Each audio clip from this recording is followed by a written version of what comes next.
Bonjour à toutes et à tous et bienvenue sur cette vidéo où je vous propose de découvrir les pronoms en égyptien ancien. Il existe en effet 3 types de pronoms en égyptien ancien. Les pronoms suffixes, les pronoms dépendants et les pronoms indépendants. Dans cette vidéo, je vais plus particulièrement vous présenter les pronoms suffixes et leur usage, puis finalement leur déclinaison. Le pronom suffixe a plusieurs usages, relativement proches du français. Avant toute chose, il faut savoir qu'il ne peut jamais être seul.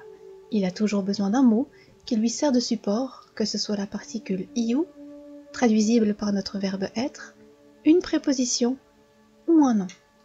Après un nom, justement, il sert de génitif direct, ou autrement dit, de possessif, comme dans l'exemple per F, qu'on traduit littéralement par la maison de lui, et plus joliment par sa maison. Le pronom suffixe F assure la fonction de possessif ou de génitif direct pour la troisième personne du singulier masculin. Le pronom suffixe est aussi utilisé avec les prépositions, comme dans l'exemple Rena S, qui se traduit par avec elle, en sa compagnie, S étant le pronom suffixe de la troisième personne du singulier féminin. Le pronom suffixe sert aussi de pronom personnel dans les phrases verbales et non verbales à prédicat adverbial. Dans ces cas-là, il a la fonction de sujet, autrement appelé nominatif. Dans la phrase verbale jed ek, nous avons le verbe parler, suivi du pronom suffixe de la deuxième personne du singulier masculin, le tout se traduisant par tu parles. La phrase non verbale à prédicat adverbial un m per f possède 2 pronoms suffixes indiqués en vert, l'un ayant comme support you, l'autre servant de génitif direct ou de possessif pour per. Le tout se traduit par nous sommes dans sa maison. Le pronom suffixe est aussi utilisé dans les expressions se traduisant par quelqu'un ou quelque chose suivi de même, avec les mots jes, raou ou en. Le principe est simple.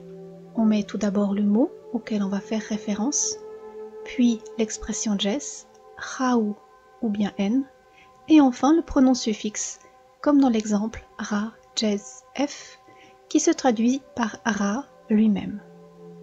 Le même principe est utilisé avec la phrase verbale jes f nf, qui se traduit par il se dit lui-même, avec tout d'abord le verbe, puis son sujet la troisième personne du singulier, et enfin l'expression nf qui permet de faire référence au sujet.